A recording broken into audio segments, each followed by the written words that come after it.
টেকনাফ বিশেষ করে নীলা উভয়টং এবং বাঁশছড়া এলাকায় পাহাড়কে কেন্দ্র করে অপহরণগুলো হচ্ছে। হয়তো কেউ অপহরণ করে মালয়েশিয়া পাচার করতেছে, আর কেউ মুক্তিপণ নিচ্ছে।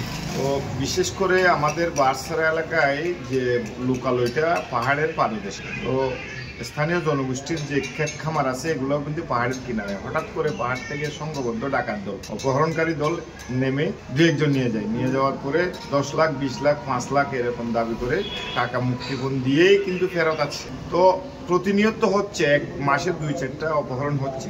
যেমন দেখেন আপনি 2019 সাল থেকে এই পর্যন্ত আমার ওয়ার্ডে প্রায় 13 জন পর্যন্ত অপহরণ হয়েছে, সবাই কিন্তু মুক্তিপণ দিয়ে আসছে। সুতরাং আমরা যখন লোকজনকে মুক্তিপণ দিয়ে বিভিন্ন তদবিরের মাধ্যমে ছাড়াই নিয়ে আসি, এরপরেও তো অভিযান করা যায়, কারণ ওই অপহরণকারীরা তো ওই পাহাড়েই থাকে। সুতরাং এটা আমি মনে করি যে যৌথ বাহিনী দিয়ে, সেনাবাহিনী, র্যাব বা সরকারের যে আইন প্রয়োগকারী সংস্থা আছে, এদের সমন্বয়ে একটা যদি সাঁড়াশি অভিযান পরিচালিত হয়, তখন এই পাহাড়ের ভিতরে দুষ্কৃতকারী যারা অপহরণকারী ডাকাতেরা আর থাকতে পারবে, এদেরকে আইনের আওতায় নিয়ে আসা সম্ভব।